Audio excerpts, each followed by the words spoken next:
s'était arrêté là la dernière fois ou pas? On avait s'était arrêté plus loin? Plus loin ou pas? Un peu plus loin? Ok.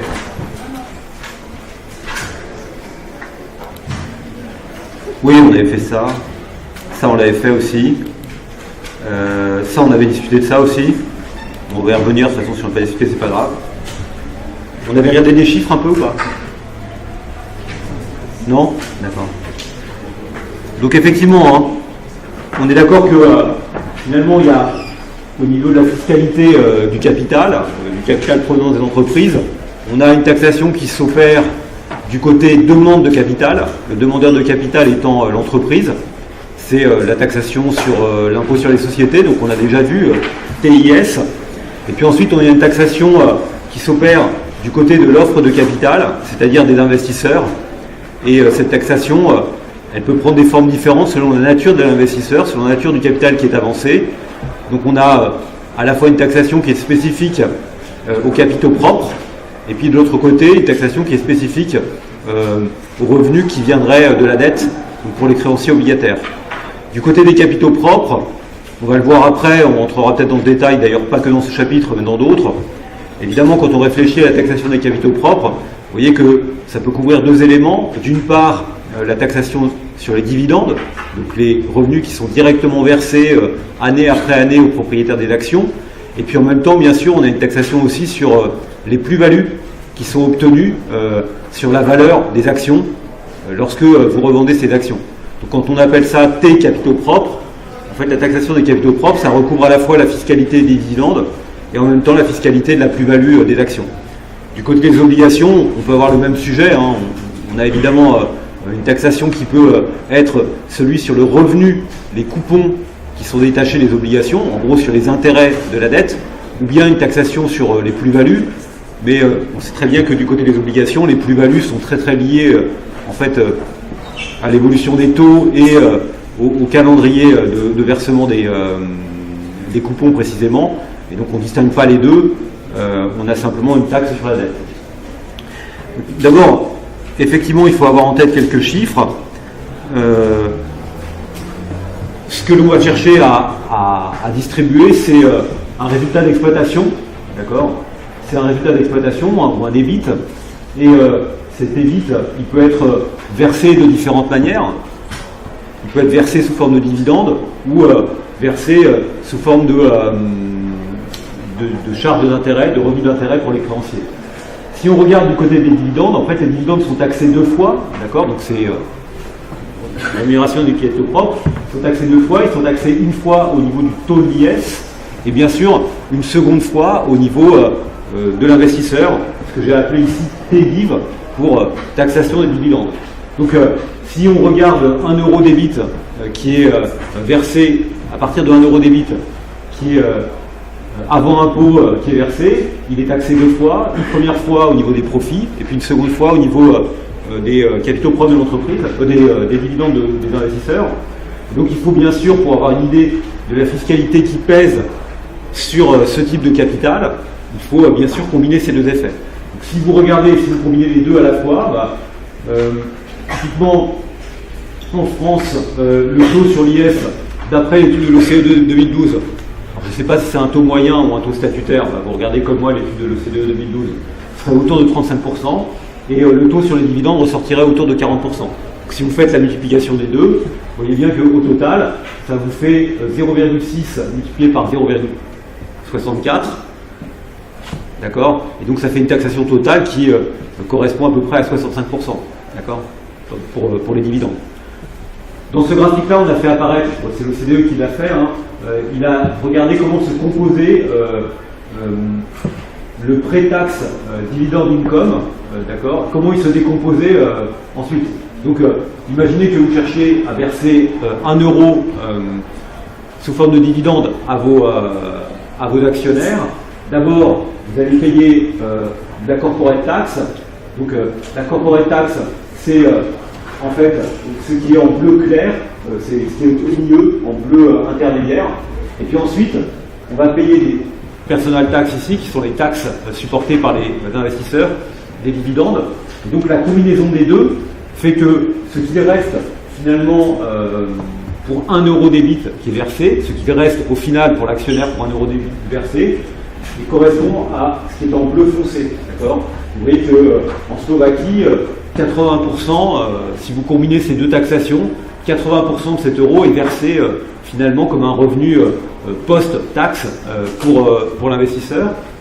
Vous constatez qu'effectivement, la France, vous voyez, c'est sur cette liste-là, c'est de l'OCDE, donc c'est essentiellement des pays de l'OCDE. La France, dans ce classement, enfin, au niveau de ses taxes, elle apparaît comme étant effectivement l'un des pays où on taxe le plus les revenus avant profit distribués aux investisseurs, aux actionnaires, ici sous forme de dividendes, puisque on a un taux de taxe qui serait de l'ordre de 60-70%. D'accord ? Donc voilà une réalité. Je ne cherche pas à défendre les riches, ni quoi que ce soit, mais il faut quand même avoir ces chiffres en tête.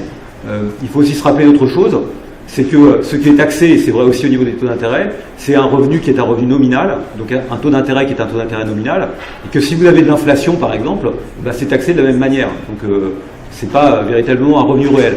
Donc, je pense qu'on n'est pas très très loin de penser que cette taxation est quand même presque confiscatoire, et d'ailleurs on voit bien que les efforts qui sont faits actuellement, ça consiste bien à baisser l'impôt sur le profit des entreprises et à baisser aussi, en mettant en place la flat tax, l'impôt sur les dividendes, pour que la France revienne dans peut-être la moyenne des pays sans être non plus un endroit ou un paradis fiscal. D'accord ?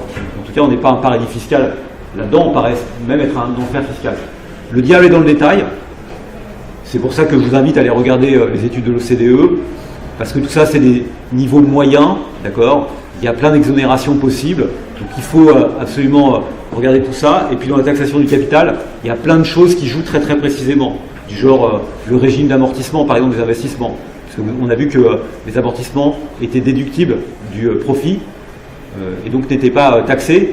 Donc évidemment, si vous modifiez le régime des amortissements, vous modifiez aussi la manière dont le capital est taxé, etc. Et donc tout ça est très important et ne se résume pas simplement à 2 ou 3 taux tels que j'essaie de le faire là, même si je vous le présente de cette manière. Donc, évidemment, je grossis un peu le trait, mais enfin, voilà, il n'y a pas non plus à... Bon.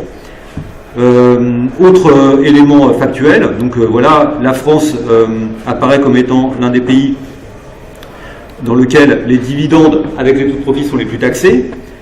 Si vous regardez maintenant ce qui se passe lorsqu'on verse des intérêts, donc sur les intérêts, cette fois c'est pour les revenus obligataires, qui ne sont pas taxés au niveau de l'IS, d'accord ? Donc cette fois, le taux qui apparaît est directement un taux sur, les revenus des créanciers obligataires. En France, on est à hauteur de 44%, d'accord ? Donc dans ce palmarès, voilà, on a toujours ces pays qui font du dumping fiscal, le Luxembourg, l'Estonie, etc. La France, vous voyez, derrière la Grande-Bretagne, le Canada, l'Australie, le Danemark, vous avez la France qui est là, juste à peu près au même niveau que les États-Unis, avec un taux qui ressort à 44%. Donc là aussi, la mise en place de la flat tax va certainement modifier un petit peu la donne, mais on ne peut pas dire que la taxation des charges d'intérêt en France soit faible, même si on n'est pas, en l'occurrence, j'ai enlevé le coq pour signifier que nous n'étions pas au niveau le plus élevé des pays de l'OCDE. C'était en 2012. Alors, j'ai aussi expliqué à un moment que quand on parle de taxation des capitaux propres, en fait, il y a deux manières de reverser du capital à ces actionnaires. On l'a vu dans la division du FTD, du flux de trésorerie disponible. Vous pouvez soit verser des dividendes, soit éventuellement faire de l'autofinancement, garder les dividendes, et dans ce cas-là, ça fait de la plus-value sur la valeur des actions. Donc une autre manière de rendre du capital à ces actionnaires, c'est évidemment de faire monter les actions, de faire monter le prix des actions, d'accord ? Faire monter le prix des actions, ça peut consister à ne pas distribuer de dividendes et à garder cet argent-là pour faire de l'autofinancement, ce qui fait monter le prix des actions. Donc une autre manière de voir la taxation des capitaux propres, pas simplement des dividendes, c'est de regarder les taux de plus-value, d'accord ? Et les taux de plus-value, c'est les plus-values qui sont réalisées sur les actions en question. Donc là aussi, comment se situe la France ? Vous voyez qu'on doit combiner les deux, puisque les plus-values aussi, si vous ne versez pas de dividendes, par exemple, si vous gardez les dividendes pour faire de l'investissement, évidemment, cet investissement ou ce qui est obtenu n'est pas déductible de la charge de l'impôt sur les sociétés. Donc là aussi, il faut combiner le taux de plus-value avec le taux d'impôt sur les sociétés. Le dispositif est le même. Donc on a bien, si on regarde le taux qui est effectif, la combinaison des deux, c'est bien un taux sur l'IS et un taux sur les plus-values. Donc là aussi, je reprends les données de l'OCDE. En France, le taux sur les plus-values serait, d'après cette enquête, de 40%. Rappelez-vous que le taux de l'IS était autour de 34%. Donc on arrive globalement à un taux qui est presque de 60%. D'accord ? Et là aussi, sur les capitaux propres, vous voyez, là aussi, la France taxe davantage les capitaux propres en combinant les deux côtés du marché que tous les pays de l'OCDE. D'accord ? Donc 60%. Voilà, et vous avez aussi ce palmarès qui apparaît là. Ce palmarès, je ne sais pas si c'est un palmarès, mais que la moyenne des pays de l'OCDE, c'est autour de 38%. Quand même difficile de penser que le capital n'est pas taxé. Enfin, j'entends le discours de Thomas Piketty sur l'ISF, etc. Enfin, j'entends tous ces discours-là. Enfin, on est quand même à des niveaux de taxes qui sont de cet ordre-là. Donc après, il y a peut-être d'autres raisons qui expliquent que les fortunes augmentent. Mais en tout cas, on ne peut pas dire qu'en France, le revenu du capital ne soit pas taxé. Bien au contraire. Sachez tout de même qu'il y a beaucoup de manières aussi de contourner les taxes. D'accord ? Il y a beaucoup de véhicules qui permettent de contourner les taxes. Et d'ailleurs, la mise en place de ces véhicules occupe pas mal d'intelligence, qui est de l'intelligence un peu gâchée en France. En France et ailleurs. Enfin, ce qu'on appelle, non pas l'évasion fiscale, mais l'optimisation fiscale. D'accord ? L'évasion fiscale, l'optimisation fiscale. C'est pas illégal, mais c'est des choses qui demandent un effort. Donc ça, c'est pour avoir quelques données, on s'en servira après. Évidemment, ces données sont évolutives, puisqu'on voit bien qu'il y a des aménagements, et c'est vrai un peu dans tous les pays du monde. D'accord ? Donc on attend la prochaine étude de l'OCDE sur le sujet, sachant que l'OCDE fait des études très sérieuses, qui permettent de faire des vraies comparaisons. L'étude dont je vous parle, elle doit faire 150 ou 200 pages, et c'est pas inintéressant à lire, c'est assez compliqué. Donc, ce qui va nous intéresser, nous, c'est de se dire, on avait un moment ce graphique, c'est de se dire finalement, une entreprise a un résultat d'exploitation, un EBIT, d'accord ? Donc une fois qu'on a enlevé l'amortissement, etc., mais on n'a pas enlevé les taux d'intérêt et les taxes, et ce résultat d'exploitation, on doit le partager, enfin, une fois qu'il a été aussi taxé au niveau de l'IS, on doit le partager entre verser des revenus aux actionnaires ou verser des revenus aux créanciers obligataires. Et nous, ce qui nous intéresse, c'est précisément en tenant compte de la fiscalité des investisseurs, de voir si globalement on réalise des économies d'impôts, par exemple en versant des revenus plutôt sous la forme de charges d'intérêt plutôt que sous forme de dividendes. Sachant qu'on a dans l'idée que les dividendes sont taxés deux fois. Que si les dividendes sont taxés deux fois, c'est que globalement ils sont plus taxés et que en réduisant les capitaux propres et en augmentant la dette, c'est-à-dire en augmentant la charge d'intérêt et en réduisant les dividendes, on peut finalement créer de la valeur au sein de l'entreprise, la fameuse valeur actualisée des économies d'impôt, et ça a un impact sur la valeur de l'entreprise elle-même et sur son fonctionnement. Donc c'est ce qu'on va regarder ici, d'accord ? Ce qu'on va essayer de faire, c'est de faire ce calcul-là, mais en combinant les deux taxations. Précédemment, on n'avait pas combiné les deux taxations. On avait vu que, si vous avez un taux d'issue de l'IS de 33%, vous gagnez 33% de la valeur de la dette. 33% de la valeur de la dette en régime permanent comme valeur à distribuer en plus aux actionnaires. Donc on va faire le même type de calcul ici, mais cette fois en combinant les deux formes de taxation. Alors, je trouve que là j'ai quelques transparents qui sont peut-être assez compliqués, mais très explicites. Et qui ne laissent pas de... il faut bien les prendre comme ils sont et bien réfléchir à tout ce que je vais dire. Et je pense que c'est la manière rigoureuse de présenter les choses. Je trouve que notamment dans le livre, c'est fait peut-être de manière un peu rapide et de manière un peu automatique, de manière plutôt intuitive, sans que ce soit totalement rigoureux. Donc si vous voulez une version rigoureuse, vous avez moi, et si vous voulez une version heuristique du livre, vous pouvez toujours regarder le livre. Voilà. Alors qu'est-ce qu'on nous dit ? Là-dessus on est d'accord. La question qu'on doit se poser, c'est mettez de côté l'investissement net, c'est-à-dire le delta K, mettez de côté le delta BFR, d'accord, la variation du capital circulant.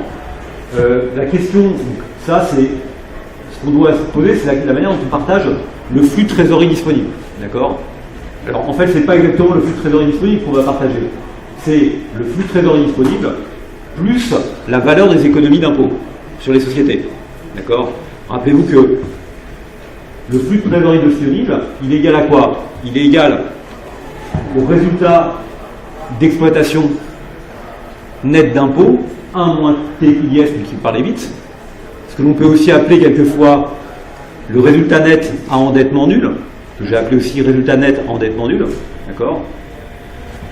Et ce que vous devez partager en plus, c'est une petite part du gâteau qui apparaît liée à l'économie d'impôt. Et ça, on l'avait déjà vu, c'était la formule qu'on avait vue du flux de trésorerie disponible. Donc le flux de trésorerie disponible, c'est 1 moins TIS multiplié par les bits, en l'absence d'investissement net ou delta BFR, plus l'économie d'impôt, la valeur actualisée de l'économie d'impôt. Et donc ça, on le partage. On avait vu aussi comment était utilisé ce flux de trésorerie disponible. On le partage entre deux choses. On le partage pour distribuer. Je laisse de côté ici, je laisse de côté ici les remboursements de dettes et éventuellement d'éventuels rachats d'actions. D'accord? Je distribue uniquement sous la forme de, pour le faire court, de dividendes et de charges d'intérêt.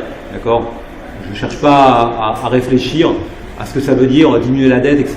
Je laisse ça aussi de côté. Donc, ce qu'on a à droite de l'équation, c'est la manière dont on redistribue ces débits plus cette valeur des économies d'impôt à nos actionnaires et à nos créanciers obligataires. Les créanciers obligataires, on leur donne un revenu avant impôt qui est simplement RVD, d'accord? C'est la charge d'intérêt. Et puis, aux créanciers obligataires, aux créanciers aux actionnaires, ce qu'on peut leur donner, c'est 1 moins taux, les bits moins RVD. 1 moins taux, les bits moins l'RVD, c'est simplement ce qu'on appelle le résultat net après impôt, d'accord? C'est les bits moins la charge d'intérêt, donc c'est plus earning before interest on tax, c'est earning total, d'accord?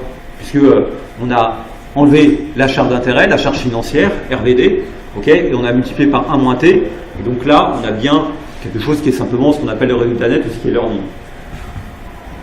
Donc voilà comment les choses se présentent. Maintenant, ce que l'on sait aussi, c'est que nos investisseurs, ils sont taxés. Donc ce qui intéresse un investisseur, c'est pas combien l'entreprise va lui donner, c'est combien lui, il va finalement obtenir une fois que ce que l'entreprise lui a donné est taxé. D'accord? Donc l'actionnaire ou le créancier, pour optimiser son portefeuille, il réfléchit en termes de revenus nets d'impôt. D'accord? Net pour lui d'impôt. Donc une fois que les deux taxations, que la taxation au niveau de l'entreprise est passée et que sa propre taxation est passée. Le revenu net de l'actionnaire, j'appelle ça YK, d'accord? Acceptez avec moi que ce soit typiquement des dividendes qui soient versés, d'accord? Je pense que l'intégralité du résultat net est versée sous forme de dividendes. Et donc, ce qu'il va obtenir comme revenu, c'est quoi? C'est le résultat net de l'entreprise.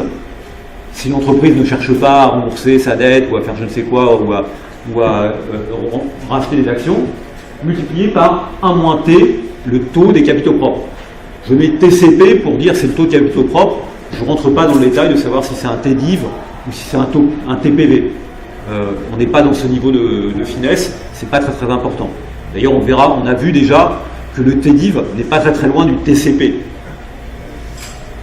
Il n'est pas très loin. Donc, le TDIV n'est pas très loin du TPV, du taux de plus-value.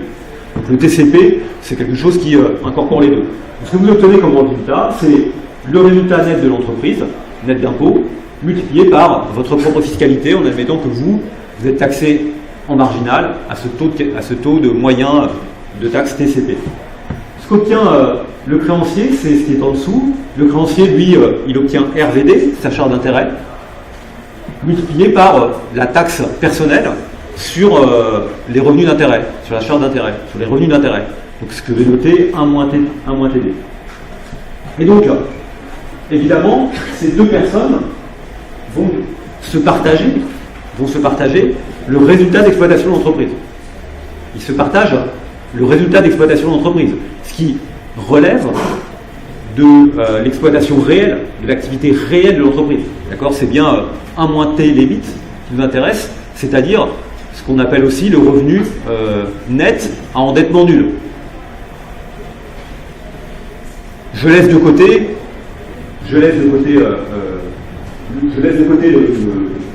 l'économie d'impôt, parce que l'économie d'impôt, en fait, l'économie d'impôt, la valeur actualisée de l'économie d'impôt, elle dépend de la structure financière. Donc elle dépend de la manière dont précisément vous allez verser de l'argent à vos actionnaires, à vos investisseurs.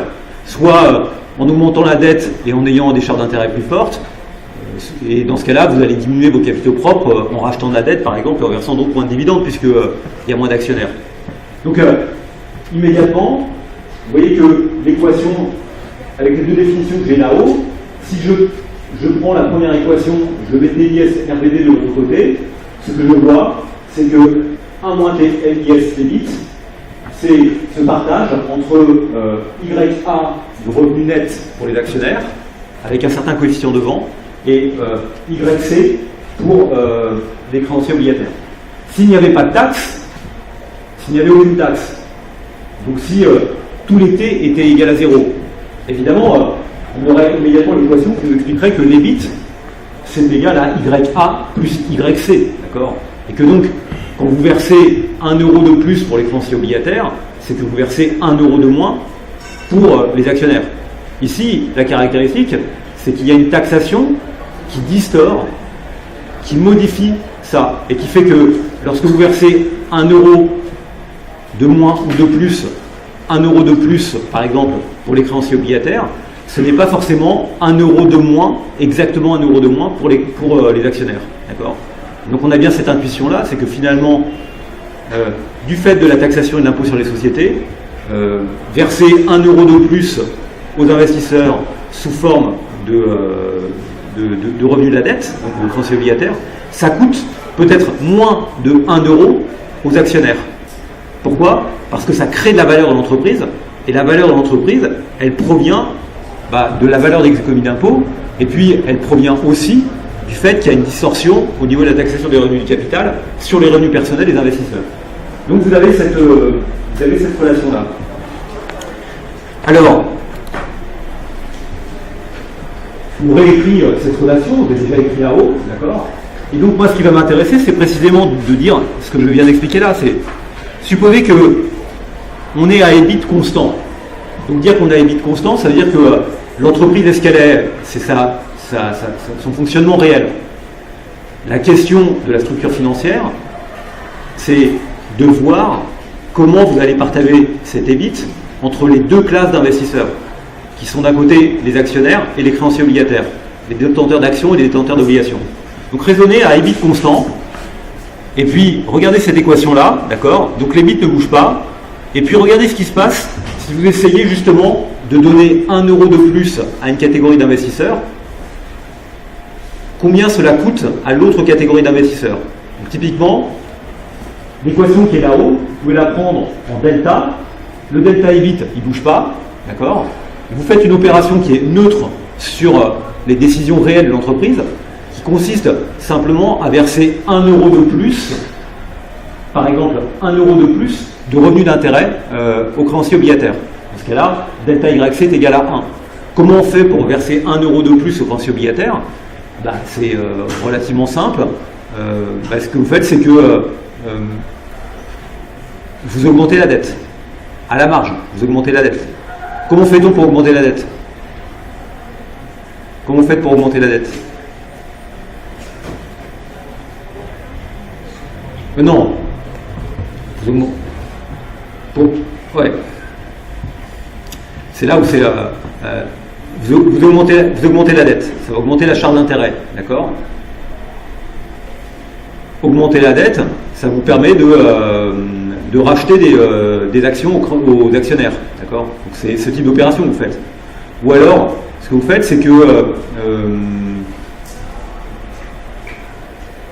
en augmentant la dette, vous allez verser plus de charges d'intérêt.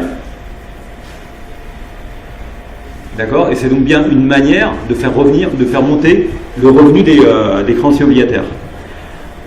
Ce que vous voyez dans cette équation, c'est que, effectivement, si vous versez 1 euro net de revenu d'intérêt supplémentaire aux actionnaires, d'accord ? Donc typiquement en augmentant la dette, en modifiant la structure financière de votre entreprise, si vous le faites, vous levez davantage de dette, ceci va se traduire par le fait que, vous voyez, si vous prenez delta YC égale à 1, si vous prenez delta YC égale à 1 dans l'équation qui est là, vous voyez que delta YA, évidemment, vous allez verser moins à vos actionnaires, parce que le gâteau est toujours de la même taille, vous allez verser moins à vos actionnaires. Et combien vous allez leur verser en moins? Vous allez leur verser en moins 1 moins TIS multiplié par 1 moins TCP divisé par 1 moins TD. Donc, quand vous rajoutez quand delta YA est égal, non, quand delta YC, pardon, voilà, est égal à 1, d'accord, vous versez 1 euro de plus à une catégorie d'investisseurs qui sont ici les créanciers obligataires, nécessairement, ça se traduit par le fait, cet argent, vous devez bien le prendre à quelqu'un, d'accord, puisque les décisions réelles de l'entreprise ne sont pas modifiées. Il faut bien que vous le trouviez quelque part. Ça veut dire que vous allez verser quelque chose en moins aux créanciers, aux actionnaires, et ce quelque chose en moins, c'est simplement égal à moins 1 moins TIS multiplié par 1, voilà, multiplié par 1 moins TCP divisé par 1 moins TD. Donc si vous prenez le cas de la France, si on applique le taux d'IS en France, etc., calculez cette quantité-là, et vous voyez qu'en France, verser 1 euro de plus aux créanciers obligataires, c'est quelque chose qui va coûter 72 centimes d'euros aux actionnaires. Donc, si ça va coûter que 72 centimes d'euros aux actionnaires, ça veut dire qu'à chaque fois que vous versez 1 euro de plus de dette, cela coûte moins d'1 euro aux actionnaires. Donc ça signifie qu'il y a une forme de création de valeur, il y a un gain. Il y a un gain, c'est plus vous prenez un 1 à l'un et vous enlevez moins 1 à l'autre. D'accord? C'est quand vous donnez 1 en plus à l'un, vous n'enlevez que 0,72 à l'autre. Donc ça signifie que cela vous coûte moins de 1 euro. Cela vous coûte moins de 1 euro pour les créanciers, pour les investisseurs en question, les actionnaires en question. Et donc, ceci, c'est une création de valeur, et c'est ce qu'on appelle le gain fiscal effectif lié à l'endettement. La différence entre 1 et 71,42, d'accord, qui est égal à 28,57% pour la France, c'est le gain fictif, le gain fiscal effectif lié à l'endettement, d'accord. Et c'est comme ça que vous devez le définir, c'est-à-dire en partant d'une situation où vous avez un EBIT qui est donné, et vous posez la question à un moment de savoir comment vous allez le partager. Une manière de le partager, c'est de modifier la structure financière. Ça va modifier les revenus des créanciers obligataires. Évidemment, si ça augmente les revenus des créanciers obligataires, c'est que ça doit diminuer les revenus des actionnaires. Et vous voyez que ça diminue dans une quantité qui est moindre. D'accord ? Donc, 1 moins TIS multiplié par 1 moins TCP divisé par 1 moins TD, c'est simplement le gain effectif à l'endettement. Il faut peut-être en dire un peu plus. Juste avant de faire ça, faire une petite page blanche. D'accord ? Finalement, la manière peut-être un peu heuristique, donc qui est privilégiée dans le livre pour présenter les choses, c'est simplement de se dire, qu'est-ce qu'on doit comparer ? On doit comparer d'un côté les dividendes qui sont taxés 2 fois.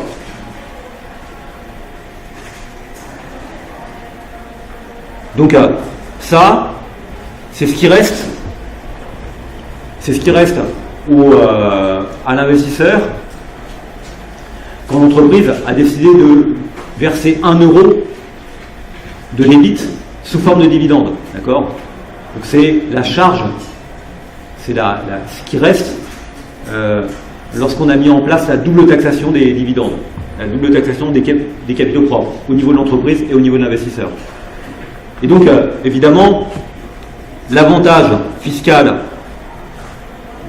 de la dette est lié au fait que la dette n'est taxée qu'une seule fois, elle n'est pas affectée par l'IS, d'accord ? Et donc si vous faites le rapport entre les deux, si vous constatez que le numérateur est supérieur au dénominateur, vous voyez que ce ratio, dans ce cas-là, il est...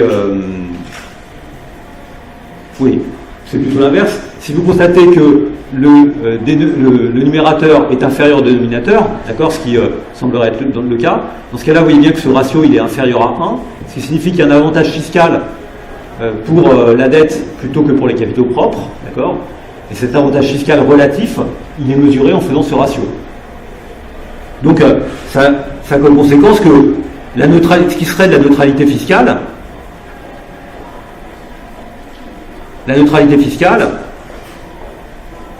elle serait atteinte lorsque ceci, en fait, nous, on appelle ça 1 moins taux étoile, d'accord?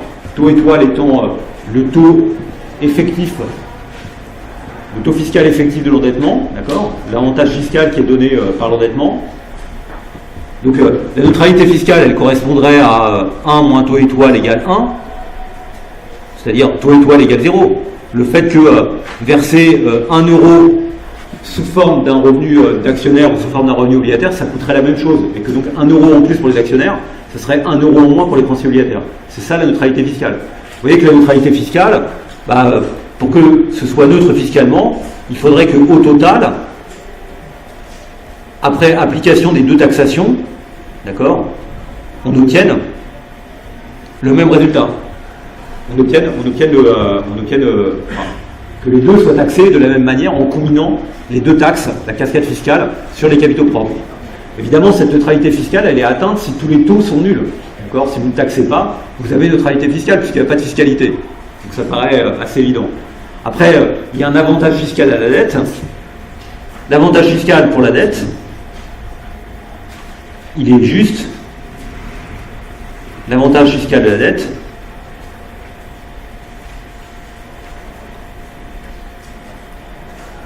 il est atteint lorsque, voilà, 1 moins TIS, 1 moins TCP est inférieur à 1 moins TD, c'est-à-dire le revenu net que vous pouvez verser, d'accord, est inférieur. Ok ? Alors, il s'est trouvé que en fiscalité, jusqu'à il y a une vingtaine d'années, on avait un peu comme objectif précisément de mettre en place cette neutralité fiscale de la dette et des capitaux propres. Et donc en France, c'était le cas en France, c'était le cas aussi dans d'autres pays, on avait le fait que le taux de taxation des capitaux propres était beaucoup plus faible que le taux de taxation de la dette, que le taux de taxation des charges d'intérêt, de manière à ce que l'on tende vers cette neutralité fiscale. En France, on avait un système de ce qu'on appelait l'avoir fiscal, système de l'avoir fiscal, qui faisait que au niveau individuel, l'investisseur pouvait déduire de sa facture fiscale ou obtenir un avoir qui correspondait à des impôts qui avaient déjà été payés par l'entreprise sous forme d'impôt sur les sociétés. D'accord ? Donc le système d'avoir fiscal, c'était un système qui, en France, tendait à mettre en place une forme de neutralité fiscale, de manière à ce que la différence de traitement qu'il y a au niveau de l'entreprise entre la dette et les actions puisse être rattrapée au niveau des actionnaires et au niveau des investisseurs. D'accord ? C'était le système de l'avoir fiscal. Ce système de l'avoir fiscal, en fait, il a été remisé aux oubliettes, il a été abandonné dans beaucoup de pays. D'accord ? Il a été abandonné dans beaucoup de pays, notamment parce que, en fait, il était complexe. Déjà, il était complexe et il n'était pas suffisamment lisible. Donc, on a abandonné l'avoir fiscal et puis on s'est rapproché d'un système dans lequel finalement on a ce système de flat tax. L'idée de flat tax, c'est l'idée de se dire que au niveau de l'investisseur, tous les sources de capital doivent être taxés de la même manière. D'accord ? Et donc vous voyez bien que dans la réforme qui est faite actuellement, mais ça remonte bien avant, je crois que l'avoir fiscal a été complètement abandonné vers 2007 ou 2008 en France, donc au début de la présidence Sarkozy. Et on a mis en place une taxation du capital qui est une taxation indifférenciée du capital. Et donc évidemment, on a du coup augmenté le taux étoile, c'est-à-dire augmenté l'avantage de la dette. Et depuis ce temps-là, on essaye de mettre en place d'autres systèmes dans l'entreprise pour réduire cet avantage fiscal. Donc c'est un peu compliqué, mais c'était bien la philosophie. Donc la philosophie générale, c'était plutôt de dire que pour assurer la neutralité, il fallait que le taux des capitaux propres soit bien inférieur au taux de la dette. On va voir si c'est vrai ou pas. C'est quand même resté un peu vrai, mais ça ne compense pas le montant de l'impôt sur les sociétés. Je pense que une bonne manière de voir les choses correspond exactement moi à ce que j'ai tenté de faire, c'est-à-dire à me dire, voilà, j'ai un résultat qui est le résultat opérationnel de l'entreprise, qui ne dépend pas de la structure financière. La question de la structure financière, c'est la question du partage de ce flux de trésorerie disponible à long terme ou à court terme, mais à un moment donné, c'est bien le partage du résultat d'exploitation, net d'impôt, donc du résultat net en endettement nul, qui dépend de votre structure fiscale. Et on voit que dans ce partage, il n'y a pas de neutralité parce qu'il y a une double taxation. D'accord ? Parce qu'il y a une double taxation. Et donc c'est comme ça que j'ai déduit que 1 euro net de revenu d'intérêt obtenu par les créanciers coûte effectivement une certaine somme aux actionnaires, et cette somme que ça coûte aux actionnaires, c'est 1 moins T étoile. Ok, donc exemple, alors je ne sais pas si les exemples après c'est des petits calculs, hein, on peut toujours faire des petits calculs. Qu'est-ce qu'on peut dire? On nous dit en 2012, le taux d'imposition sur la société est 35% aux États-Unis. Bon, alors je ne sais pas si c'est ça c'est manuel, hein, 35%. Les ménages payent 35% d'impôts sur les intérêts qu'ils touchent et 15% sur les revenus des actions. Donc effectivement, vous voyez aux États-Unis, d'après ce qu'on nous explique, la taxation des intérêts, elle est aussi de 35%, et elle est bien supérieure à la taxation des détentions d'actions. Donc TCP, qui est de l'ordre de 15%. Ok ? Donc on a bien un système qui cherche à compenser quelque part pour éviter la double taxation. Donc dans ce cas-là, question, quel est le gain effectif lié à l'endettement aux États-Unis? La question elle est relativement simple, hein. Il suffit de calculer ce que j'ai appelé le taux étoile ici. Ce taux étoile ici, c'est égal à 1 moins, au numérateur, je mets la taxation au niveau de l'imposition sur la société. Donc quand vous distribuez 1 euro, déjà il reste que 0,65 centimes. 65 centimes, pardon, j'exagère un petit peu, d'euros de résultat net. Multiplié par, ensuite, ce 0,65, il est distribué aux actionnaires, et ceci à hauteur de 85%. Donc ceci est la taxation combinée de l'euro qui est versé aux actionnaires. Et au numérateur, ici, vous avez le coût, ce qui reste finalement lorsqu'il y a 1 euro de charge d'intérêt. Et ce qui reste lorsqu'il y a 1 euro de charge d'intérêt, c'est tout simplement 0,65. D'accord ? Donc il se trouve que ça et ça s'en va. C'est le hasard des chiffres. Hein. Ok ? Et on aboutit ici à 15%. Si on fait le même calcul pour la France, avec les données de l'OCDE telles que je les ai, puisque c'est la question qu'ils nous posent, les entreprises américaines sont plus ou moins incitées à s'endetter que les entreprises françaises.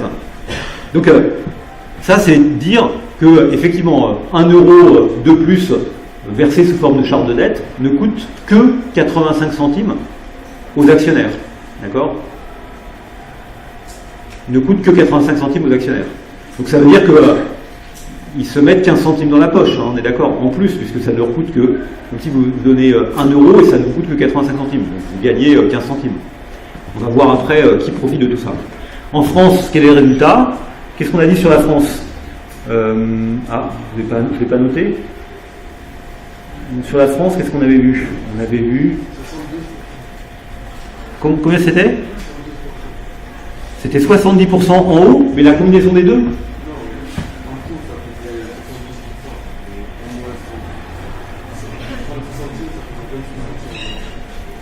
C'était 70 centimes ou c'était 28 centimes?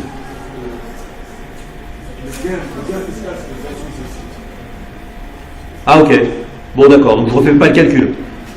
Je vous dis c'est 28%. Ok?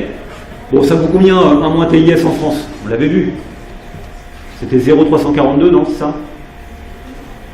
C'était 0,342?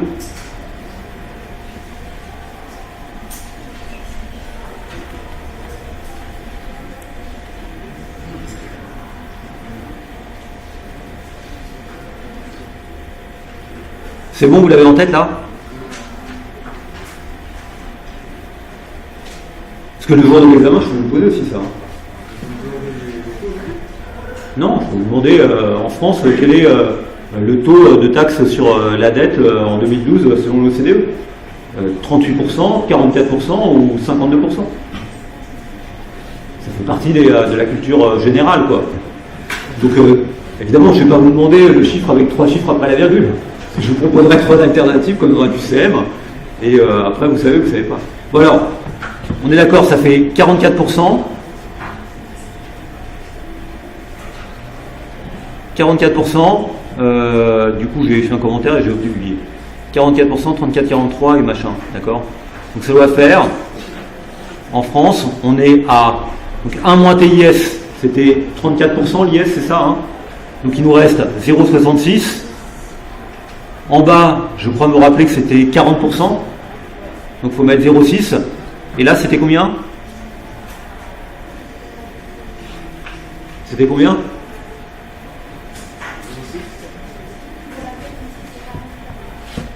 Ah ben, il faut que vous notiez quand je vous dis quelque chose. Là, moi, j'ai devant moi 200 yeux. Je ne peux pas me rappeler. Vous êtes capable de le faire. Vous pouvez le noter. Moi, je n'ai pas de quoi noter. De quoi? TCP, c'était 40%. Très bien. Donc, c'était 40%. Donc, c'est bon ça? 1 moins 0,66 multiplié par 0,6 divisé par 0,6, ça fait 28%. Non, ça fait pas ça. Donc, ça ne marche pas. Comment? C'est quoi? C'est 44%. Voilà. Donc là, c'est 0,56. D'accord? Bon, donc ça fait 28%. Vous calculerez. Donc effectivement, vous voyez qu'il y a un gain fiscal qui est supérieur en France, d'accord? Parce que on compense moins. C'est pas au niveau du taux IS que ça se joue, c'est la différence entre le taux CP, on compense moins la différence entre l'IS, entre TD et TCP, d'accord? Bon.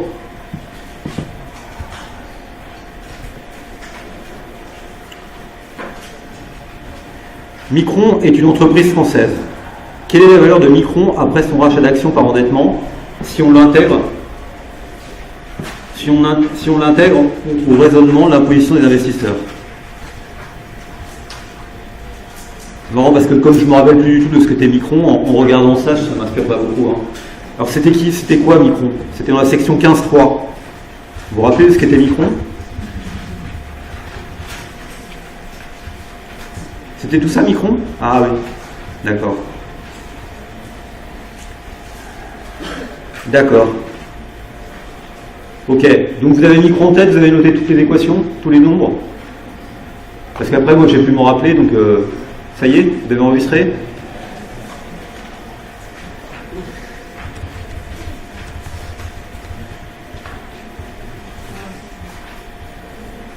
Donc Micron, sa situation au départ, c'est quoi sa situation au départ? Le TIS est de combien? 33%. Le bilan d'entreprise au départ, et donc c'est quoi le bilan d'entreprise au départ? C'est 20 fois 15. Donc elle vaut 300, je crois. Je ne sais pas si c'est des millions ou des milliards, je ne me rappelle plus. C'est 20 fois 15. 15, c'est 15 euros ou c'est 20 millions? 15 euros. Donc c'est 20 fois 15 euros. D'accord? Donc ceci, c'est la valeur. C'est sa valeur, c'est son VU. D'accord? Ça, c'est son VU. Au niveau de sa comptabilité. Maintenant, on va modifier la structure fiscale de cette entreprise. C'est ce qu'on avait fait après.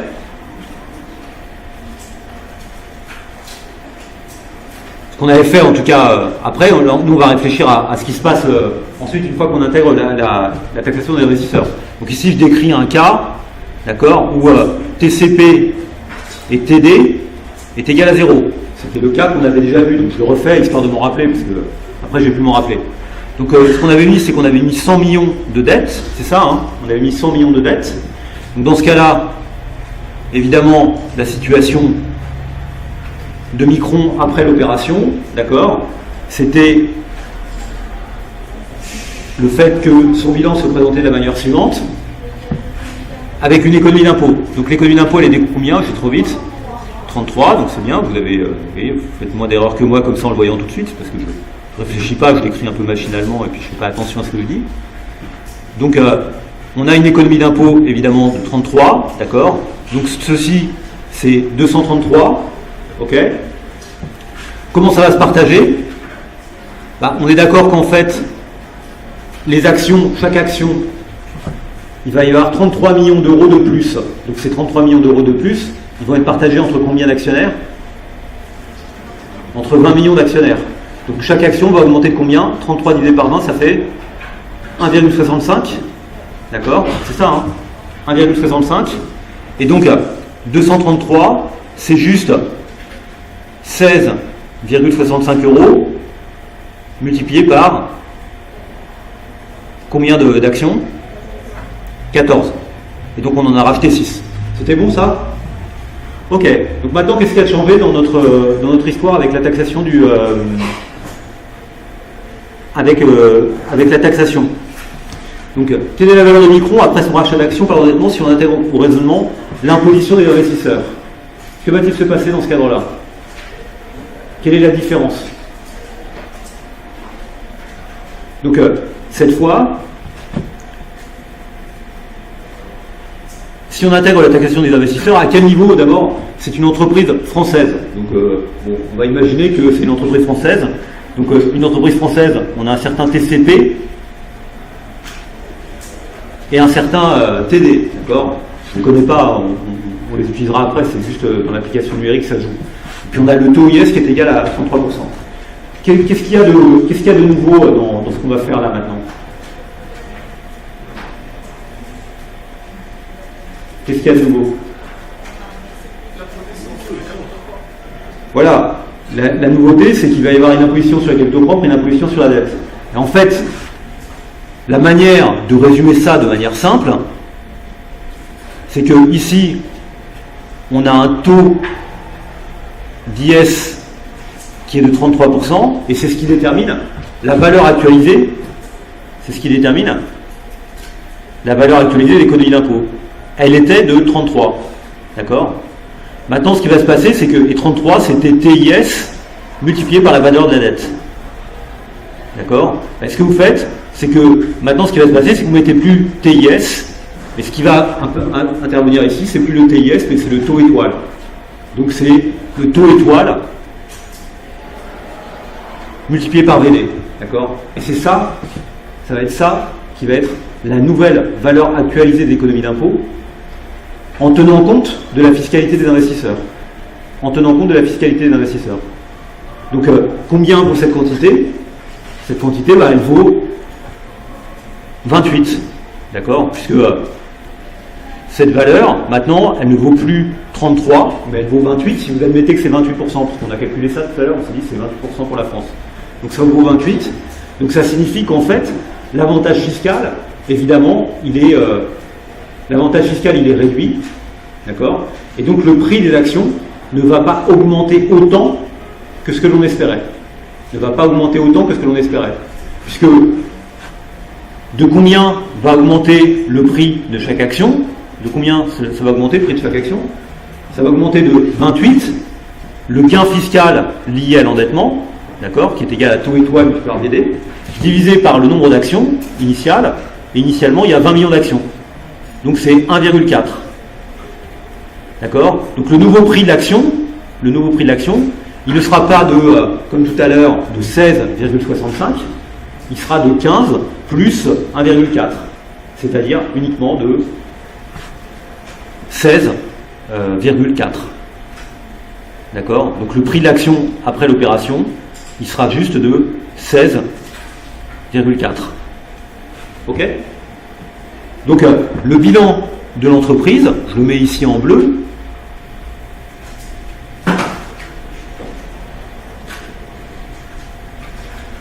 Le bilan d'entreprise, ça reste 300 pour évidemment la partie réelle de ce bilan qui est inchangée. La valeur actualisée de l'économie d'impôt, elle est révisée à la baisse parce que vous tenez compte de la taxation de la taxation des investisseurs. Ça fait 28. La dette, elle est de 100 et la valeur des capitaux propres, elle est de 228 qui est égale à 16,4 euros divisé par 228. Ouais, 228 divisé par 16,4, ce qui fait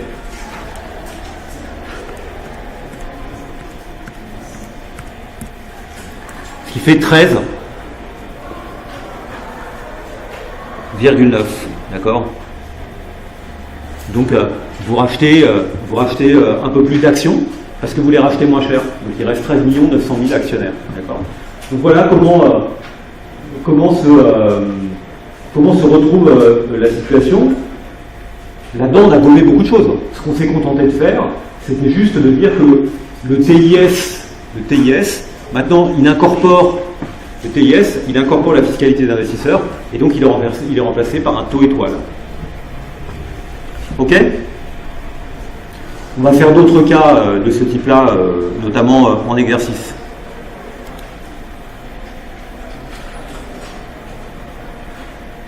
Alors, y a beaucoup de discussions qui sont liées au calcul que je viens de faire, au fameux calcul du taux étoile. Et ces discussions, elles sont très importantes, et finalement, les résumer juste là en transparent ne correspond pas à l'importance de ces discussions. Je vous renvoie au manuel, parce que je ne vais pas faire la lecture du manuel pendant le cours. Je vous renvoie au manuel. Il y a quand même quelques éléments qui sont très importants. D'une part, quand on réfléchit à la taxation des capitaux propres, il y a la question importante de savoir si la taxe sur les plus-values s'effectue au niveau des plus-values qu'on appelle latentes, c'est-à-dire non réalisées, ou des plus-values réalisées. Je l'ai dit tout à l'heure, lorsqu'une entreprise ne verse pas de dividendes, ça va augmenter la valeur de ses capitaux propres. C'est logique. Si, puisque on avait vu, et d'ailleurs vous m'aviez posé une question sur le PAD, je n'ai pas regardé le PAD aujourd'hui, je ne regarde pas souvent. On avait vu que quand on versait des dividendes, ça diminuait la valeur des actions. Vous aviez compris le raisonnement. Bon, de la même manière, si on n'en verse pas et qu'on choisit de les garder en caisse, ça augmente. Voilà. Ça peut augmenter la valeur des actions. En tout cas, ça ne diminue pas la valeur des actions. Donc, ce que je veux dire, c'est que l'entreprise a la possibilité de faire augmenter ou de ne pas faire augmenter la valeur de ses actions en distribuant ou en ne distribuant pas de dividendes. Même lorsque vous distribuez des dividendes, vous n'en distribuez pas, il y a la question ensuite de savoir si les plus-values que vous obtenez, est-ce que c'est des plus-values que vous enregistrez au moment où vous vendez l'action, ou est-ce que c'est des plus-values que vous obtenez année après année selon la valeur de votre portefeuille?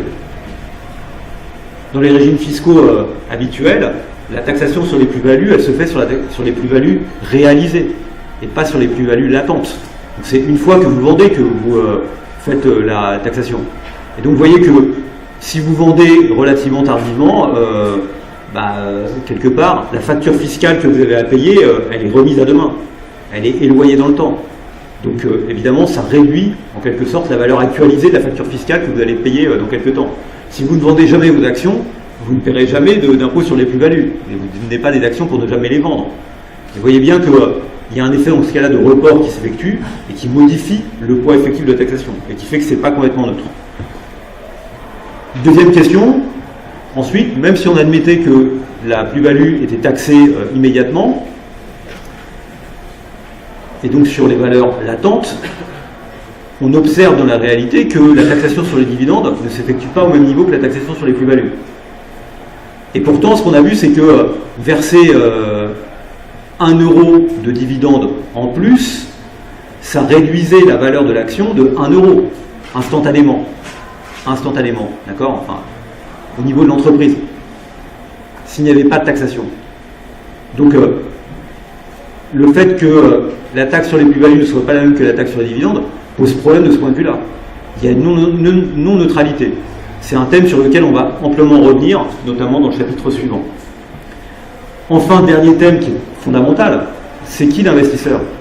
L'investisseur, il y a des tonnes d'investisseurs. Les investisseurs dans les entreprises françaises, c'est des Français, des étrangers, des riches, des pauvres, des gens qui payent des impôts, des gens qui n'en payent pas, des institutionnels, des individuels. Et ces gens-là, ils sont soumis à des régimes fiscaux qui sont différents. D'accord? Ils sont soumis à des régimes fiscaux qui sont différents. Donc, dans tout ce que vous avez écrit jusqu'alors, j'ai résumé un taux de taxe comme étant le taux de taxe payé par l'investisseur français. En moyenne. En moyenne. Mais selon que l'entreprise est possédée par des investisseurs français ou des investisseurs étrangers qui ne sont pas soumis à la même fiscalité, selon qu'elle est détenue par des riches ou par des pauvres, selon qu'elle est détenue par des institutionnels ou pas des institutionnels, vous voyez que le taux de taxe n'est pas le même. Et donc évidemment, tous les calculs que j'ai faits laissent entendre que le taux de taxe sera le même. Alors quel est le bon taux de taxe? Le bon taux de taxe, ce serait le taux de taxe de l'investisseur marginal, le dernier à avoir acheté l'entreprise. Parce que les autres, ils n'ont rien fait, ou avoir acheté ou vendu l'entreprise. Les autres, ils n'ont rien fait. Mais c'est évidemment pas neutre sur la politique d'endettement d'entreprise. Donc si vous êtes détenu par des particuliers, les particuliers payent l'impôt sur les revenus standards, en ayant peut-être ce type de taxe apparent, personal tax dont on a parlé. Si vous êtes détenu par des institutionnels, des fonds de pension, des compagnies d'assurance, des compagnies d'assurance ou des banques, des compagnies d'assurance, disons, pour le faire court, vous voyez que c'est beaucoup plus compliqué, qu'on ne sait pas très bien à quoi correspond cette taxation de l'investisseur. D'accord ? Il n'empêche que, effectivement, pour l'investisseur, la manière dont il valorise l'entreprise dépend de la manière dont lui est taxé.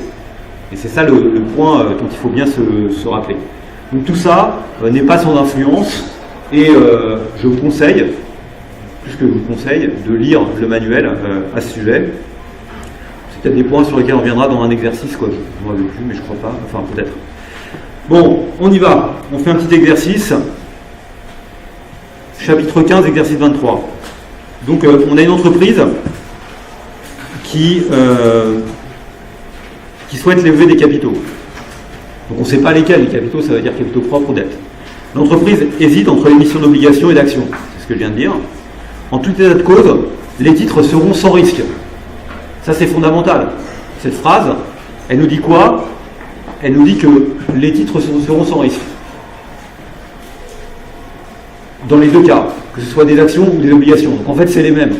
D'accord ? Ils sont tous les deux sans risque. Donc ça signifie que la manière dont ils sont rémunérés doit correspondre l'espérance de rendement qu'on attend des investisseurs, que ce soit sous la forme d'actions ou d'obligations, c'est quoi ? C'est le taux sans risque. D'accord ? C'est le taux sans risque. C'est ça que ça veut dire. Donc c'est un peu bizarre comme hypothèse. C'est en tout état de cause, les titres seront sans risque.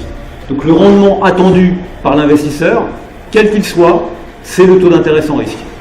Quel qu'il soit, c'est le taux d'intérêt sans risque. Le taux d'imposition sur les intérêts est de 35%. Donc TD, c'est 35%. J'aurais dû mettre en haut. Je vais mettre en haut. Parce que là, on va essayer de faire l'exercice sur ce petit morceau de tout. Donc TD, 35%.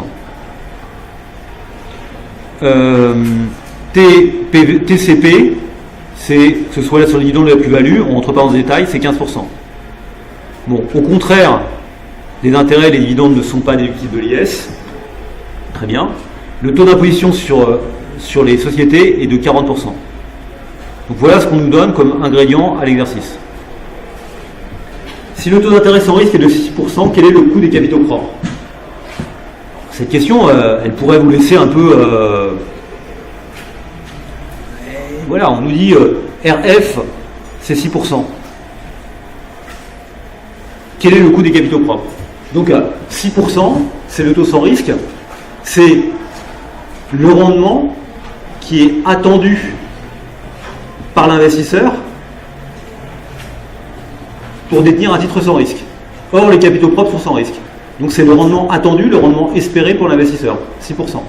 Mais attention, ce rendement espéré, c'est un rendement, ici, dans l'exercice, c'est pas totalement évident, ils auraient pu le préciser, c'est un rendement net d'impôt, d'accord ? Il s'attend à ce que quand il met 1 euro dans l'entreprise, l'année d'après, il récupère 1,06 après impôt, d'accord ? Après impôt. Donc en fait, ce qu'on appelle l'equity return au niveau de l'entreprise, c'est ce que l'entreprise, elle, verse aux actionnaires avant que les actionnaires soient taxés. Donc, ce qu'on nous dit juste, c'est que RCP multiplié par 1 moins TCP, 1 moins TCP, c'est ce qui reste à l'actionnaire, doit être égal à RF, c'est-à-dire doit être égal à 6%. D'accord ? C'est ça qu'on nous dit. Donc dans ce cas-là, ça veut dire que RCP, c'est 6% divisé par 0,65, ce qui me donne 0,85, pardon. C'est un 85, c'est 15%, d'accord ? Ce qui me donne 7,06%. D'accord ? Ok ?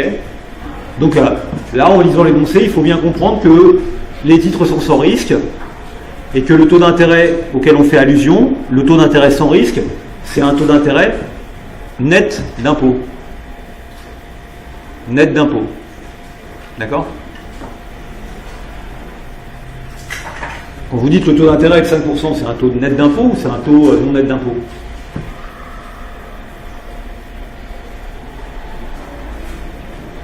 D'après vous, je sais pas si vous dites, le taux est de 5%.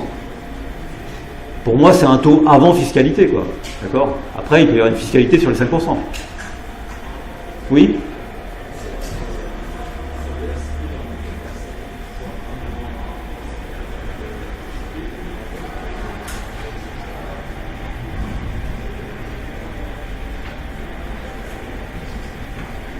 En haut, je multiplie par 0,85, en bas, je divise par 0,85.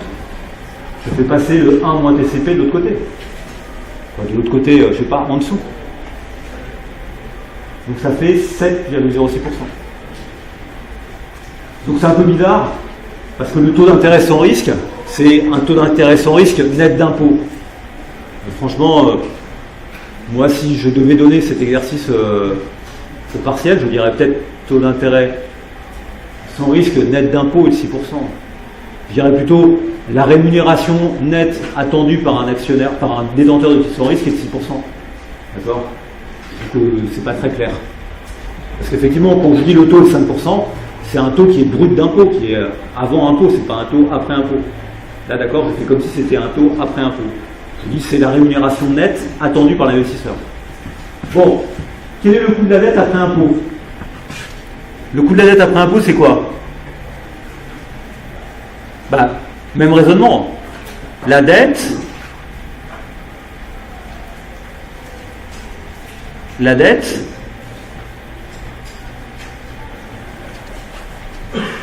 elle est soumise à une taxe.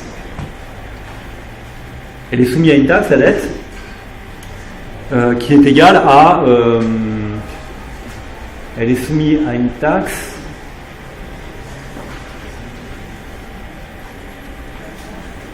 la dette qui est égale à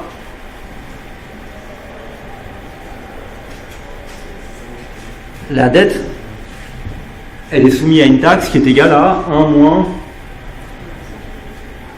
il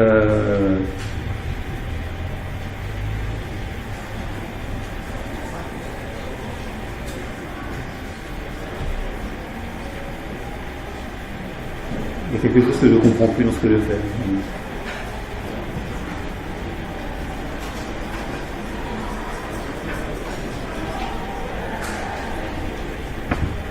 Quel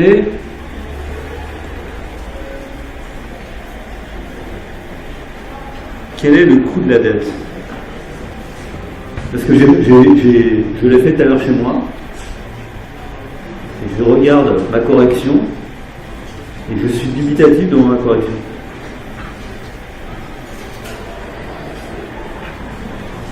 Oui? Comment? C'est ce que vous dites? C'est quoi?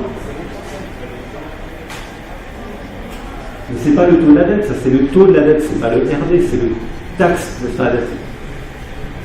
Là on me demande quel est le coût de la dette après impôt. Quel est le coût de la dette après impôt? C'est ça la question. D'accord? Donc le coût de la dette après impôt, si je raisonne comme je l'ai fait, je vais comme ça.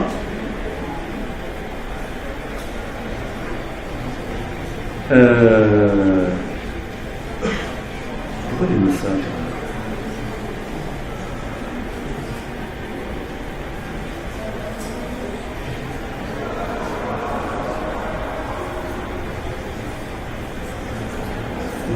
Bonjour. Quelqu'un qui a laissé une grosse valise d'abord. Oui. C'est quelqu'un de chez vous? Il y a quelqu'un qui a laissé une grosse valise dehors là? Personne? On aura le droit à une alerte à la boue. Remarquez comme j'ai un moment de trouble, finalement. Bon, il va peut-être trouver un propriétaire.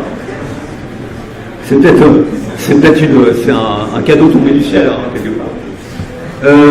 Alors, quel est le coût de la dette après impôt? Si le taux sans risque est de 6%, quel est le coût des capitaux propres? Donc ça, c'est bien le coût des capitaux propres pour l'entreprise. On est d'accord? C'est comme ça que j'ai raisonné. Maintenant, si je fais le même raisonnement sur le coût de la dette, je me dis la chose suivante. Je me dis, la dette elle est soumise à une taxation, d'accord? Elle est soumise à une taxation qui est de 1 moins TD. Et elle doit rapporter combien cette dette? Elle doit rapporter 6%. Donc, non mais il y a un truc qui, non mais il y a un truc qui va pas. Bon, ouais, non, je peux pas faire la code maintenant, c'est pas décent. Bon, on enlèvera cet extrait du film, hein, parce que vous avez quand même le mec qui patauge un peu dans l'exercice, alors que l'exercice a l'air super simple. Non, parce que du coup, je me demande si je me suis pas trompé sur. Pourtant, tout à l'heure, quand je l'ai fait, je me suis pas du tout posé de questions. Je me suis dit, bon, bah, c'est ça fait ça, puis c'est bien le résultat qu'on trouve à la fin, c'est impeccable.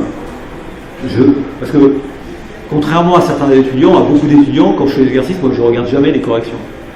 Et c'est la bonne manière de faire, parce que, du coup, après, vous me dites, monsieur, j'ai pas trouvé le même résultat que dans la correction. Vous n'avez pas trouvé le même résultat que dans la correction. Ben, c'est peut-être parce que la correction est fausse. En tout cas, moi, montrez-moi où je me trompe. Où je me trompe. Et donc l'étudiant en général, il est accroché à sa feuille en disant, mais monsieur, c'est pas le même résultat. Je dis, mais je sais pas, je connais pas le résultat, il n'explique pas le résultat, il dit pas comment il a obtenu, je ne comprends pas son raisonnement, est-ce que vous comprenez le mien? Parce que c'est le raisonnement qui compte, c'est pas le résultat, d'accord? Donc c'est la manière de l'obtenir. Et donc là, l'étudiant est immédiatement angoissé de manière négative. Ah, vous voyez, regardez comment vous êtes. C'est le jour de l'examen. N'oubliez pas qu'il y a 15 exercices et qu'il y a 80 ou 120 questions, d'accord? Donc de toute façon, votre sort ne se joue pas à une question près. Hein. Donc, admettons qu'il y a une question qui est un peu ambiguë dans l'énoncé.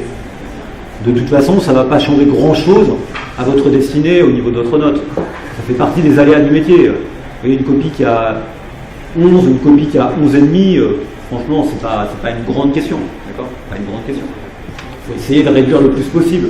Mais pour moi, ça fait partie des faiseurs de la feuille. Bon, alors j'en viens à mon sujet. Ici, pourquoi j'ai mis ça? Je comprends pas ce que j'ai mis. Parce que je l'ai multiplié. Moi, en fait, je vais vous dire ce que j'ai écrit. Mais je n'arrive pas à comprendre pourquoi j'ai écrit ça. Donc c'est quand même assez inquiétant. Hein. Si le taux sans risque est de 6%, quel est le coût des capitaux propres? C'était la première question. Donc vous avez suivi mon raisonnement. Moi j'ai dit, le taux d'intérêt sans risque, c'est ce qui est offert à un investisseur net d'impôt. On est d'accord? Ok? Donc dans ces cas-là, j'ai dit que pour que l'entreprise puisse offrir un taux d'intérêt net d'impôt de 6% à un actionnaire, il faut que cette même entreprise, elle ait un return sur les capitaux propres qui soit de RCP multiplié par TCP doit être égal à 6%. Donc il faut qu'elle soit capable de dégager un petit peu plus, c'est-à-dire 7,06%. Ok? Ça ne vous choque pas. Donc le truc, c'est juste d'expliquer que là, le taux d'intérêt sans risque, c'est un taux d'intérêt sans risque net d'impôt. Si on admet qu'on a ce même raisonnement, quel est le coût de la dette après impôt? Donc quel est le coût de la dette après impôt? Donc est-ce que c'est après impôt pour l'investisseur ou ça veut dire après impôt? C'est ça en fait qui n'est pas clair. Est-ce que c'est le coût de la dette après impôt sur les sociétés? C'est le coût de la dette après impôt sur les sociétés. On est d'accord? Donc dans ce cas-là, la dette, les intérêts de la dette sont soumis à l'impôt sur les sociétés. Je sens que je vais y arriver là, ça y est, je me reprends, parce que j'ai eu un petit moment de sous-alimentation, un truc comme ça, où c'est l'angoisse de la bombe qui va exploser. On est d'accord que le RD, il est égal à quoi? Il est égal à la rémunération nette que vous devez servir aux investisseurs, d'accord? RS sur A moins TD, c'est ce qu'on a calculé tout à l'heure. Tout à l'heure, on a calculé pour CP. C'est RS, c'est 6%. Si le taux sur la dette est de 35%, il faut déjà que vous sortiez un taux de la dette, un coût de la dette faut déjà que vous donniez RF sur 1 moins TD à vos investisseurs. Et puis attention, ensuite, ce RF, ce RD, il est soumis à une taxation. Puisque vous êtes d'accord que les charges d'intérêt sont soumises à la taxation elles sont soumises à la taxation des impôts. Elles se déduisent de ça. Donc, en fait, comme les charges d'intérêt sont déductibles, vraiment ça va bien, comme les charges d'intérêt sont déductibles, comme elles sont déductibles des impôts, d'accord, le vrai coût que vous payez, c'est pas RF divisé par moins TD, c'est RD, c'est RF divisé par moins TD, multiplié par 1 moins TIS, ou TIS, et la taxation des profits, d'accord. Donc en fait, quand vous versez 5%, ici 8% à vos créanciers obligataires, d'accord, comme la charge d'intérêt se déduit, des profits, ce que ça vous coûte véritablement, c'est ce que vous versez multiplié par 1 moins TIS, qui est la taxation des profits. Donc finalement, le coût de la dette après impôt, c'est-à-dire en ayant tenu compte à la fois de la fiscalité d'investisseur et de la déductibilité, des charges d'intérêt de votre profit, ce coût de la dette, il est égal à 6% divisé par 0,65. Ça, c'est ce que vous devez verser aux investisseurs pour qu'ils obtiennent une rémunération nette de 6%, on est d'accord, multiplié par 0,6, puisque une partie de cette charge, d'accord, une partie de cette charge est déductible des profits d'entreprise. Donc le véritable coût, en l'occurrence, il n'est pas de 0,6 divisé par 0,65, il est de 0,6 multiplié par 0,6 divisé par 0,65, c'est-à-dire il est de 5,55%. Ok ? Donc là, la charge de la dette, elle a tenu compte à la fois de la fiscalité des investisseurs, mais en même temps, le coût de la dette, mais en même temps du fait, bien sûr, qu'il faut déduire que le véritable coût, c'est un coût après impôt, donc c'est un coût où vous tenez compte de la déductibilité des charges d'intérêt du profit d'entreprise. Et donc, ce que vous voyez, c'est que RD est bien égal à 1 moins TIS sur 1 moins TD multiplié par RF, où RF est le taux sans risque.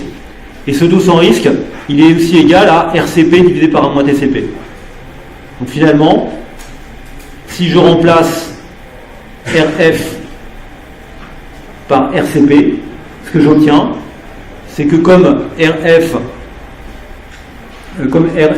c'est égal à 1 moins TCP multiplié par RCP, ce que j'obtiens, c'est bien égal à 1 moins TIS multiplié par 1 moins TCP, le tout divisé par 1 moins TD. D'accord ?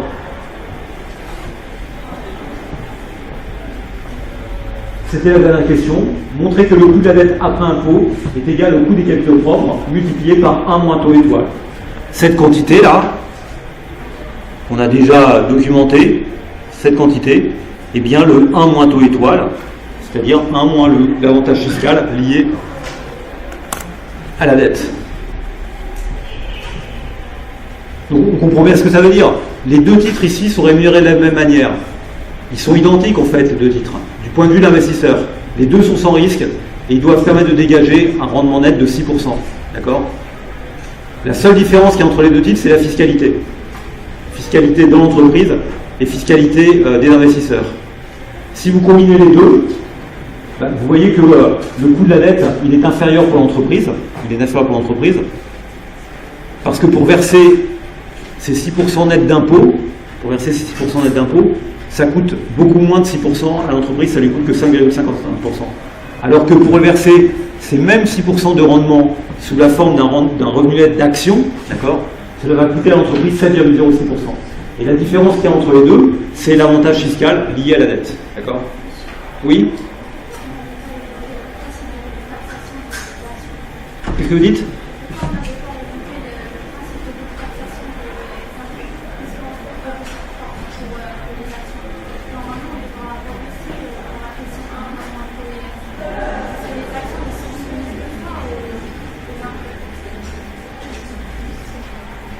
Non, quand on dit quel est le coût des capitaux propres, d'accord? Ici, quel est le coût des capitaux propres? Le coût des capitaux propres, c'est combien ça coûte à l'entreprise de verser, le créancier, l'actionnaire avance 1 euro, d'accord? Combien vous devez lui donner comme rémunération? Combien vous devez lui donner comme rémunération? Lui, ce qu'il attend, il attend 6% net d'impôt. Il attend 6% net d'impôt. Donc combien ça vous coûte à vous? Ça vous coûte un peu plus que 6% parce que vous devez lui ajouter les impôts qu'il va payer en plus. C'est le premier résultat qu'on a obtenu, d'accord? Ensuite, sur le coût de la dette après impôt, quand on dit le coût de la dette après impôt, c'est en ayant tenu compte de la déductibilité de la dette. Ce coût de la dette après impôt,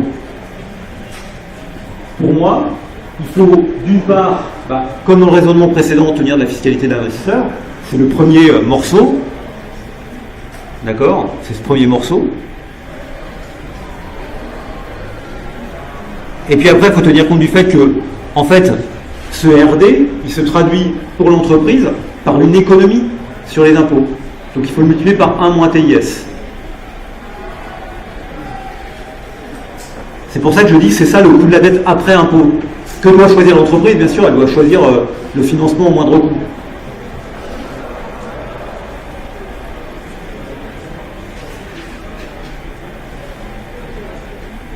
En fait, ce que vous me dites, c'est que peut-être que ce qu'on aurait dû faire, c'est que dans le coût des capitaux propres, on aurait dû diviser par 1 moins TIS là et ne pas le faire après. C'est ça que vous me dites.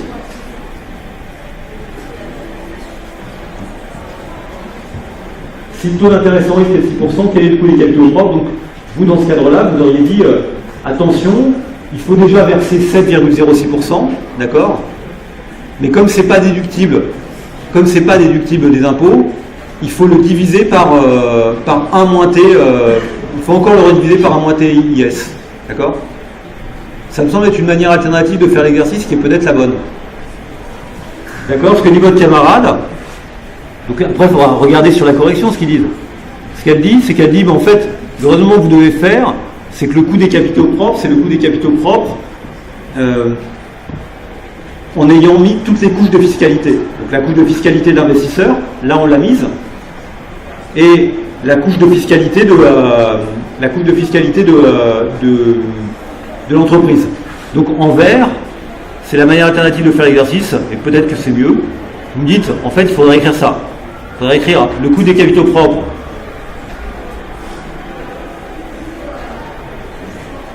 C'est ça, d'accord? Et ça doit être égal à RF, d'accord? Puisque vous avez les deux taxations. La taxation de l'investisseur, 1 moins TOCP, et la taxation au niveau de l'entreprise. Et ça doit permettre de donner, par rapport à un coût des capitaux propres, ça permet de donner un taux qui est le taux sans risque. Et puis après, vous dites, de la même manière, le RD, c'est 1 moins TD, et c'est égal à RF. D'accord? Et puis au total, évidemment, on va obtenir le même résultat, d'accord? La dernière question, c'est la bonne manière. Je pense que vous avez raison, ça me paraît plus cohérent que ce que je fais. Donc ça m'arrive de ne pas bien faire les exercices, mais je vous ai déjà dit que moi, je ferai l'examen, j'aurai pas 20. Pour plein de raisons.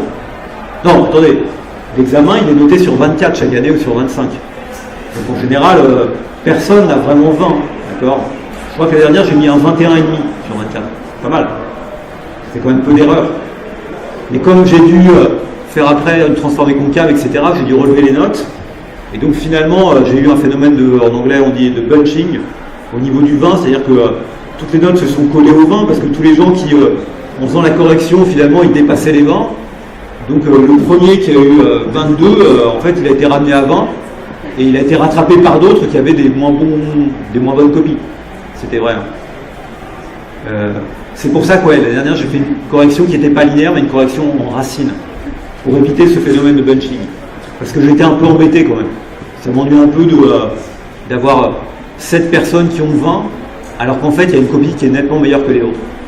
Donc j'avais trouvé un autre système. Mais bon, Ça, c'est pour vous éloigner du fait que j'ai pas bien corrigé l'exercice.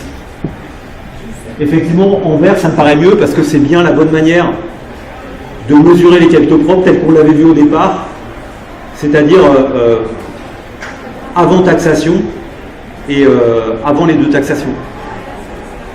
Voilà, à l'origine. À l'origine. Donc je vous laisse voir comment c'est fait dans le corrigé. Ok. Donc je n'ai pas été très bon sur cet exercice. Hein.